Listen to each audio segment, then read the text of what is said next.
This is Nirav Chaudhary. Welcome to my YouTube channel. Bharat की सबसे fastest growing bank और best in class net interest margin और सबसे अलग बिजनेस मॉडल। जी हाँ, मैं बात कर रहा हूँ बंधन बैंक के बारे में। 60 to 70% करेक्शन पे मिल रहे। बहुत सारे लोगों ने मुझे क्वेश्चन पूछा कि क्या ये बाइंग अपॉर्चुनिटी है कि नहीं है। इस वीडियो के अंदर हम बंधन बैंक का फंडामेंटल एनालिसिस करेंगे और वीडियो को 3 पार्ट में डिवाइड करेंगे।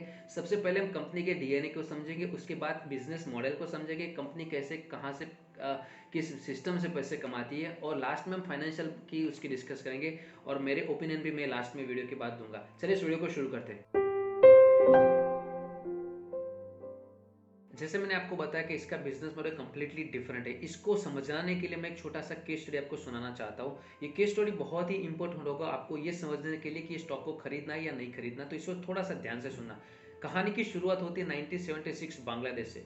मिस्टर मोहम्मद यूसुफ ने सूफिया बेगम को देखा जो 25 सेंट अपने मनी लैंडर से बोरो करती थी दिन के 10% इंटरेस्ट रेट से, और वहाँ से वो उस पैसे से बम्बू स्टूल बनाती थी और वही बम्बू स्टूल अपने वो मनी लैंडर्स को वापस करती थी और एक बम्बू स्टूल पे 2 सेंट का मुनाफा करती थी।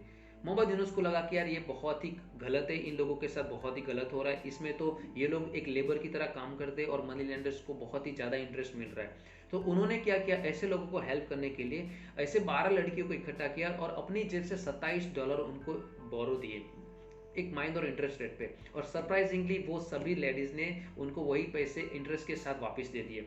यहाँ पे मिस्टर मोहम्मद यूनुस को लगा कि यार ये मॉडल तो बहुत ही अच्छा है, इसको पूरे बांग्लादेश के अंदर रेप्लिकेट कर सकते हैं और ऐसे जो पुअर लोग हैं उसको हेल्प कर सकते हैं। इसलिए मोहम्मद यूनुस ने अपने जितने भी बांग्लादेश की ट्रेडिशनल बैंक थी उनको बोला कि यार ऐसे आप इस मॉडल को रेप्लिकेट कर सकते हो। बैंक ने क्लियर कट बोल दिया कि ये जो पुअर लोग होते, गरीब लोग होते, छोटे लोग होते, वो पैसे को इतने अच्छी तरह से मैनेज नहीं कर सकते, इसलिए वो वापस देंगे, वो उसकी गारंटी बहुत ही कम हो जाती है। और सेकंड थिंग, हम ऐसे लार्जर सेक्शंस को टारगेट कर रहे हैं, तो वहाँ पे जो छोटी छोटी लोन को मैनेज करने का जो कॉस्ट आएगा ना, वो बहुत ही ज़्यादा आएगा। यहाँ से शुरू होता है असली कहानी। मिस्टर यूनुस ने अपना खुद का एक बैंक बनाया जिसका नाम था ग्रामीण बैंक, और यहाँ से एक इंडस्ट्री की शुरुआत होती है। पूरी दुनिया को एक नया टर्म मिलता है, माइक्रो लैंडिंग, माइक्रो फाइनेंस। जिन लोगों को माइक्रो फाइनेंस पता नहीं उन लोगों को बता दूं कि माइक्रो फाइनेंस का मतलब होता है समाज के ऐसे गरीब लोग, ऐसे वो लोग जिनको जो फॉर्मल बैंक होती है जो लोन नहीं देती क्योंकि उनके पास ऐसे सैलरी नहीं होती, उनके पास ऐसे प्रॉपर्टी नहीं होती, तो ऐसे लोगों को लोन देने का जो सिस्टम रहता है या जो पद्धति रहती है उसको माइक्रो फाइनेंस बोलते हैं। ये कोलेटरल फ्री रहता है, यानी कि इस लोन के अंदर आपको कोई डॉक्यूमेंट नहीं देना होता है, आपको against property, against salary slip कुछ देना नहीं होता, आपको सीधा ये लोन मिल जाता है। तो इसको बोलते हैं माइक्रो फाइनेंस। इनका बिजनेस मॉडल बहुत ही सिंपल था। इनकी एक ब्रांच रहती थी, ब्रांच के नीचे एक सेंटर रहता था और सेंटर का जो मैनेजर रहता था ऐसे 10 से 15 गाँव को टारगेट करता था, और हर एक गाँव के अंदर ऐसी 10 से 15 लेडीज को बना के एक छोटे से ग्रुप बनाते थे और ऐसे ग्रुप में वो लैंडिंग करते गए थे। ये बिजनेस मॉडल इतना सक्सेसफुल रहा उस टाइम के अंदर, 100% रीपेमेंट रेट था। वो जिन गरीब लोगों को पैसा देते थे 100% वहां से पैसा वापस आ रहा था। सब लोगों को लगा कि अरे 100% सक्सेस मॉडल है, और ग्रामीण बैंक फास्टेस्ट ग्रोइंग बैंक बन गया बांग्लादेश का। लेकिन 1995 के अंदर यहाँ पे प्रॉब्लम आया। पॉलिटिकल एजेंडा के साथ बांग्लादेश के सर्टेन एरिया के अंदर 1995 के अंदर बॉयकॉट मूवमेंट स्टार्ट हुआ। पॉइंट यही था कि जो माइक्रो फाइनेंस कंपनी है वो बहुत ज़्यादा इंटरेस्ट रेट चार्ज करती है, गरीब लोगों का शोषण करती है। बंधन बैंक के साथ भी 2019 के अंदर यही हुआ था, और आसाम के अंदर उसका हम लेटर स्टेज के अंदर डिस्कशन करेंगे। फिर 1998 के अंदर फ्लड आ गया, और इससे क्या हुआ, उनका जो 100% रीपेमेंट साइकिल था वो बहुत ही ज़्यादा अफेक्टेड हुआ, और बहुत सारे डिफॉल्टर वहाँ से निकल के और बैंक को बहुत सारा लोन राइट ऑफ करना पड़ा। अगेन बैंक ने फिर अपनी स्ट्रेटजी को रिस्ट्रक्चरिंग किया, लोन को सिंप्लीफाइड किया और 2-3 टाइप के लोन रखे और उसको आगे जाने दिया। 2017 की डेटा देखें तो बांग्लादेश के 97% विलेज के अंदर ये बैंक अवेलेबल है और अराउंड 98% वुमेन को ये लोन देती है। ये मॉडल इतना सक्सेसफुल रहा कि दुनिया के बहुत सारे कंट्री ने इसे रेप्लिकेट किया, और भारत के अंदर भी मॉडल को रेप्लिकेट किया गया। जी हाँ, बंधन बैंक ने यही मॉडल के ऊपर काम किया है, और अब इस स्टेज के अंदर हम बंधन बैंक का थोड़ा सा डिटेल में एनालिसिस करेंगे फटाफट से। बंधन बैंक की बात करें तो इनके जो MD and CEO mister Chandrashekhar Ghosh, उन्होंने वेस्ट बंगाल के अंदर 2 लाख से इस कंपनी की शुरुआत की। इनिशियली 1000 रुपये का ही लोन देते थे और रैपिडली इसको ग्रो करते गए। 2006 के अंदर इन्होंने एक एनबीएफसी को एक्वायर किया, और 2015 के अंदर 25 एप्लीकेशन हुई थी आरबीआई के अंदर, उनमें से 2 को अप्रूवल मिला, और 2015 के अंदर बंधन बैंक एक ऑफिशियली बैंक बन के उभरा। चलिए समझते हैं बंधन बैंक काम कैसे करता है। इनका ब्रांच का एक नेटवर्क रहता है और ब्रांच के नीचे इनके डीएससी रहते हैं, यानी कि डोर स्टेप सर्विस सेंटर रहते हैं। हर एक डीएससी के अंदर 6 से 7 डोर स्टेप बैंकिंग ऑफिसर यानी कि डीबीओ रहते हैं और उनके पास एक हैंडहेल्ड डिवाइस रहता है जो उनके कोर बैंकिंग सिस्टम के साथ जुड़ा होता है। वो गाँव के अंदर जाते हैं और वहीं पर उनका पूरा जो बैंकिंग का लोन देने का या रिपेमेंट का प्रोसेस होता है वो वहाँ पे ख़त्म करते हैं। ये ग्रामीण बैंक का मॉडल रेप्लिकेट कर रहे हैं। तो ये भी लोन वुमेन्स को ही देते। अराउंड 25 से 30 लेडीज़ का एक ग्रुप बनाते। कंडीशन एक ही है कि वो एक ही एरिया की होनी चाहिए और एक दूसरे को जान पहचान वाली होनी चाहिए। इसका रीज़न ये है, इससे रीपेमेंट रेट ज़्यादा बढ़ता है क्योंकि आपके ग्रुप में से सब लोग लोन रीपेमेंट कर लेते हैं और कोई एक मेंबर रीपेमेंट नहीं करता तो बाकी मेंबर उसके ऊपर फोर्स करते हैं और उसके ऊपर भी एक पर्टिकुलर प्रेशर बन जाता है कि सब लोगों ने पेमेंट कर दिया, मैंने नहीं किया। तो इसका कंडीशन यही है। तो इस तरह से ये बैंक काम करती है। माइक्रो फाइनेंस कंपनी और नॉर्मली सोसाइटी की पुअर लोगों को ये लैंडिंग करता है, इसलिए इनका जियोग्राफिकल आप प्रेजेंस देखो ना तो अराउंड 71% इनका प्रेजेंस रूरल एरिया के अंदर ज़्यादा है। पिछले 4-5 साल के अंदर बैंक ने जो इसका जो जियोग्राफिकल प्रेजेंस बढ़ाने के लिए जो काम किया है, अब ब्रांचेस का और बैंकिंग सेंटर्स के फिगर आपके सामने रखता हूँ। अराउंड 11 to 15% के हिसाब से इन्होंने ग्रो किया है।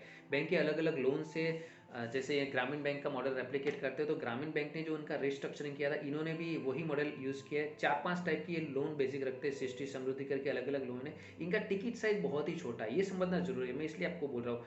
अराउंड 10,000 और 25,000 के आसपास की इनकी टिकट साइज है, वही हिसाब से वो अपने लोन देते रहे। आप स्टॉक की प्राइस देखना, स्टॉक ऐसे बढ़ा है, मतलब पिछले सालों में आप देखोगे ना तो बंधन बैंक का स्टॉक इतने स्पीड से बढ़ा है। सब लोगों को लगा कि यार ये बहुत ही फास्टेस्ट ग्रोइंग बैंक, इनके नेट इंटरेस्ट मार्जिन इतने अच्छे, इतना ज़्यादा प्रॉफिट दिखा रहा है, ये बैंक लेना चाहिए। लेकिन ऑलवेज मैं फोकस करता हूँ बैंक के फंडामेंटल के ऊपर, क्योंकि बैंक के जो फंडामेंटल है, बैंक किस चीज़ के ऊपर डिपेंड्स करता है, उनकी स्ट्रेटेजी क्या है, वो ऑलवेज समझिए, ट्राई कीजिए और उसके बाद ही इन्वेस्ट कीजिए।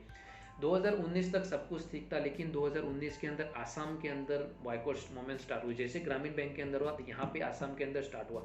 इनका 18% लोन बुक का जो पोर्टफोलियो था ना वो खाली आसाम के अंदर था और वहाँ से इनका जो रीपेमेंट का साइकिल था ना वो ड्रॉप होना स्टार्ट हुआ। अराउंड 30,000 करोड़ का मार्केट कैप ड्रॉप हो गया। आप स्टॉक की प्राइस देखिए, बहुत ही ज़्यादा बेडली अफेक्टेड हुए थे। तो ये एक पॉइंट था जहाँ पे बंधन बैंक को एक इश्यू आना स्टार्ट हुआ। चलिए बात करते हैं बैंक की चैलेंजेस के बारे में। बैंक के लिए सबसे बड़ी जो चैलेंज थी ना वो उनका जियोग्राफिकल प्रेजेंस है। आप उनका बिजनेस देखोगे, इनका पोर्टफोलियो देखेंगे तो अराउंड 60 to 65% बिजनेस उनका ईस्टर्न और नॉर्थ ईस्ट एरिया से आता है। आप इनका ब्रांच का, डीएससी या एटीएम का डेटा भी देख लो, सब वहाँ पे ही है। आप किसी एक एरिया के, किसी एक जियोग्राफिकल एरिया के ऊपर इतना ज़्यादा डिपेंडेंट रहोगे और वहाँ पे अगर कुछ नेचुरल कैलामिटी हो जाती है, जैसे कि अर्थक्वेक आ गया, फ्लड आ गया, तो आपकी रीपेमेंट साइकिल बैडली अफेक्ट होगे और बहुत सारे डिफॉल्टर एक साथ आपको मिलेंगे, जो बैंक के लिए बहुत ही ज़्यादा खराब रहेगा। तो बैंक के लिए सबसे बड़ी चैलेंज ये थी। सेकंड चैलेंज इनकी ये थी, आप इनके जो टोटल पोर्टफोलियो देखते हो ना, लोन बुक देते हो तो 85% लोन बुक माइक्रो फाइनेंस से। आपको एक्चुअली आपका पोर्टफोलियो डाइवर्सिफाई करना पड़ेगा। आप होलसेल में नहीं जाते तो एक्चुअली रिटेल में भी जाना पड़ेगा या होम लोन में जाना पड़ेगा। और बैंक एक्चुअली टारगेट भी कर रही है, लेकिन वो अगेन एक टाइम कंज्यूमिंग प्रोसेस है। और थर्ड थिंग जो बैंक के सामने थे वो उनका प्रमोटर होल्डिंग था। बंधन बैंक के अंदर जो प्रमोटर की होल्डिंग है वो अराउंड 2018 के अंदर 82% के आसपास थी। तो वहाँ पे प्रमोटर को भी अपना स्टेक बेचना था, जो बहुत बड़ी चैलेंज थी। अब ये 3 पॉइंट को अच्छे से कॉम्प्लीमेंट करने के लिए बंधन बैंक के मैनेजमेंट ने एक बहुत ही अच्छा डिसीजन लिया। इनके जो प्रमोटर थे उन्होंने अपना स्टेक बेचा नहीं, लेकिन उन्होंने एक कंपनी को एक्वायर किया, एचडीएफसी की सिस्टर कंसर्न कंपनी ग्रू फाइनेंस कंपनी को। जिन लोगों को ग्रू फाइनेंस के बारे में पता नहीं, ग्रू फाइनेंस एक normally housing finance company HDFC की कंपनी है और वो भी नॉर्मली माइक्रो फाइनेंस के जो कस्टमर रहते हैं, मतलब पुअर लोग होते हैं और रूरल एरिया के वहाँ पे ज़्यादा फोकस करती है। बंधन बैंक ने ग्रू बैंक को 2018-19 के अंदर एक्वायर किया और उससे उनके जो प्रमोटर की जो होल्डिंग थी वो 82 से 60% आ गई। और ग्रुप फाइनेंस मेनली जो फोकस करते हैं वेस्टर्न पार्ट के अंदर, भारत के वेस्टर्न पार्ट के अंदर ज़्यादा फोकस करती है। तो यहाँ पे इनका जो सबसे बड़ी चैलेंज थी कि जियोग्राफिकली वो कोई एक एरिया के ऊपर डिपेंडेंट थे। ग्रुप फाइनेंस को एक्वायर करने के बाद उनके जो डाइवर्सिफाइड हो गया उनका पोर्टफोलियो जियोग्राफिकली, तो वो उनके लिए बहुत अच्छा बन गया। आफ्टर मर्जर उनका पोर्टफोलियो और वो कैसे डाइवर्सिफाइड हुआ आप देख सकते हो। 85% जो उनका माइक्रो फाइनेंस से बिजनेस आ रहा था वो नया बन के अराउंड 65% तक आ गया, जो बहुत ही अच्छा है इस बैंक के लिए। चलिए बैंक के फाइनेंशियल को समझने के लिए शुरुआत करते हैं शेड्यूलिंग पैटर्न से। उसके डेटा आपके स्क्रीन के सामने रख देता हूँ। 61% प्रमोटर की होल्डिंग है और ग्रुप फाइनेंस को एक्वायर करने के बाद एचडीएफसी का अभी अराउंड 9.8 यानी कि 10% के आसपास हिस्सेदारी एचडीएफसी की बंधन बैंक के अंदर बन गई है। बैंक के एडवांस और डिपॉजिट के डेटा आपके सामने है। एडवांस यानी कि बैंक ने जो लोन दिया है वो डेटा है। आप देखिए 46% के हिसाब से वो ग्रो कर रही है। ये जो लास्ट में आपको जंप दिख रहा है 2018-19 से 2019-20 का, वो ड्यू टू ग्रुप फाइनेंस है, क्योंकि ग्रुप फाइनेंस का हाउसिंग फाइनेंस का टोटल पोर्टफोलियो इसके अंदर ऐड हो गया, इसलिए आपको ड्रास्टिक चेंज दिख रहा है। अदरवाइज ये ओवरऑल अच्छा सा ग्रो कर रहे हैं। डिपोजिट भी आप देखोगे तो 47% के हिसाब से ग्रो कर रही है, बहुत ही अच्छे हिसाब से ग्रो कर रही है। और कासा की अगर मैं बात करूं, CASA again current and saving account, जिन लोगों को कासा के बारे में पता नहीं, हम लोगों के आप लोगों के जो करंट एंड सेविंग अकाउंट रहते हैं जिसमें बैंक को बहुत ही कम इंटरेस्ट देना पड़ता है, अराउंड 4% 5% आपको इंटरेस्ट मिलता है। तो ये कासा डिपॉजिट जितना ज़्यादा रहेगा बैंक के लिए उतना ही अच्छा रहेगा, क्योंकि बैंक को बहुत ही कम प्राइस में पैसा मिलेगा और वो आगे ज़्यादा इंटरेस्ट में वो लैंड कर सकती है, इससे इनका नेट इंटरेस्ट मार्जिन बढ़ेगा। कासा रेशियो अगेन बहुत ही अच्छा बढ़ रहा है, और कासा इतना अच्छा है तो नेट इंटरेस्ट मार्जिन डेफिनेटली अच्छा रहेगा। आप इसका नेट इंटरेस्ट मार्जिन देख लीजिए, अराउंड 11 10 9 10 वो मेंटेन करते आ रहे हैं। वो लास्ट में ड्रॉप इसलिए हुआ क्योंकि ग्रुप फाइनेंस का हाउसिंग का पोर्टफोलियो ऐड हो गया है, तो मार्जिन डेफिनेटली कम होगा, क्योंकि आप माइक्रो फाइनेंस में जितना कमाते हो उतना हाउसिंग फाइनेंस में नहीं कमा रहे। तो नेट इंटरेस्ट मार्जिन थोड़ा सा कम हो गया 8.12, लेकिन अगेन ये एक्चुअली डबल है, बाकी जो बैंक्स है ना उनसे वो फिगर्स डबल है। कैपिटल एडिक्वेसी रेशियो 29 26 31 29 एंड 27, ये एक चौंकाने वाली फिगर है, क्योंकि सबसे अच्छी कोई भी बैंक पकड़ लो इंडिया की, वो 15 से 20% तक ही मेंटेन कर पाते हैं, ज़्यादा से ज़्यादा 22% तक जा सकते हैं, लेकिन उन्होंने 27.43 मेंटेन करते हैं, तो ये बहुत ही सेफ है।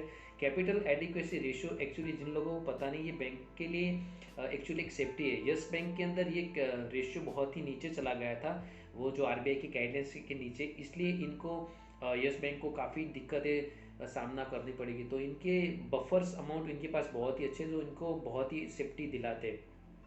बैंक के टोटल इनकम और प्रॉफिट आफ्टर टैक्स भी अगेन बढ़िया तरीके से ग्रो कर रहे हैं, और स्टेडीली ग्रो कर रहे हैं। फिगर्स में स्टेडीली आप एवरी ईयर देखोगे ना तो वो ग्रो कर रहे हैं। ऐसा कोई साल नहीं जहाँ पे उन्होंने ग्रो म्यूटेड हुआ हो या डिग्रो हुआ हो, वो कंटिन्यूसली वो फिगर के अंदर, इनकम के अंदर और टैक्स के अंदर कंटिन्यूसली वो ग्रो दिखा रहे हैं। प्रॉफिट आफ्टर टैक्स 82% का ग्रोथ है, मतलब क्या बोले इस ग्रोथ के बारे में, बहुत ही ट्रेमेंडस ग्रोथ इन्होंने दिखाया। एक छोटी सी प्रॉब्लम ग्रोस एनपीए के अंदर यहाँ पे मुझे दिख रही है, और आप देखो 18-19 के अंदर वो 2.04 तक चला गया था, क्योंकि अगेन वहाँ पे वो आसाम का इशू आया था और रीपेमेंट की साइकिल प्रॉब्लमेटिक हुई थी, तो एक बहुत बड़ा इशू वहाँ पे हो गया था अगेन। लेकिन वो जैसे नॉर्मल हो गया, इनका ग्रोस एनपीए अगेन वो नीचे आने लगा जैसे पेमेंट आने लगे। तो अब चलिए इनके अदर्स बैंक के साथ इनका कंपैरिजन करते हैं, और क्वालिटी वैल्यूएशन और समझते कि वो बैंक कितना महंगा है और उसका क्वालिटी कैसा है। एचडीएफसी, कोटक, आईसीआईसी, एक्सिस, बंधन, यस बैंक और इंडस बैंक का हमने यहाँ पे एनालिसिस किया है।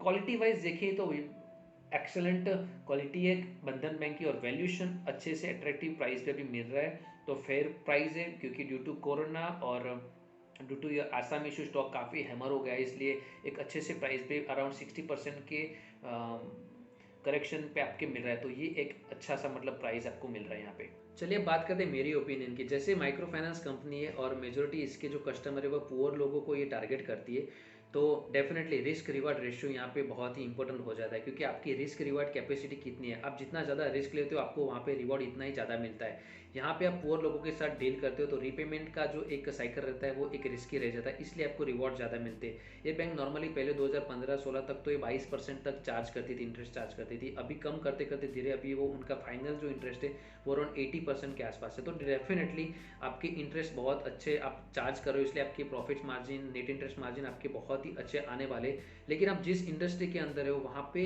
रिस्क बहुत ही ज़्यादा है, जैसे फ्लड्स आता है, जैसे कोरोना आ गए, आपके जो सोसाइटी के पुअर पीपल है वो जब भी अफेक्टेड होंगे आपकी बैंक डेफिनेटली अफेक्टेड होगी। आपको एक हेल्थी प्रोविज़न रखना पड़ेगा, आपके प्रॉफिट मार्जिन से बहुत ज़्यादा प्रोविज़न में चला जाएगा। ऑलवेज पुअर लोग अफेक्टेड सबसे ज़्यादा होते हैं जब भी कोई इशू आता है, तो क्योंकि सैलरी पीपल बहुत ही कम अफेक्टेड होते हैं और ये कोलेटरल फ्री लोन है, तो वहाँ पे आपको इशू डेफिनेटली आएगा। इसलिए रिस्क रिवार्ड रेशियो के ऊपर ही डिपेंड है, लेकिन अभी अच्छे से प्राइस पे मिल रहा है। आप इसको अक्यूमुलेशन करना चाहते हो शॉर्ट टर्म के लिए, तो मेरा एडवाइस ये है कि एक साथ मत करना, धीरे धीरे over a period of time 6 month करिए, क्योंकि एज ऑन दैट अगस्त 22% इनका जो टोटल लोन पोर्टफोलियो वो मोरेटोरियम के अंडर है, आरबीआई की गाइडलाइंस थी तो इनका मोरेटोरियम के अंदर है, तो इनके जो रीपेमेंट कैसे आएंगे वो अभी डिसाइड नहीं है, तो आने वाले नेक्स्ट क्वार्टर तक कुछ नहीं बोल सकते, क्योंकि ये कितना % कम होता है मोरेटोरियम से वो देखने वाली बात है। तो शॉर्ट टर्म बहुत ही हम कुछ टारगेट के बारे में बात नहीं कर सकते, लेकिन हाँ लॉन्ग टर्म अगर आप सोच रहे हो तो आने वाले 6 महीने तक इसको एक्यूमुलेशन डेफिनेटली कर सकते हो। और अगेन ये रिस्क रिवार्ड रेशियो आप अपने हिसाब से आपका रिस्क कैपेसिटी कितना है इसके हिसाब से आप इसको आपके पोर्टफोलियो के अंदर ऐड कर सकते हो।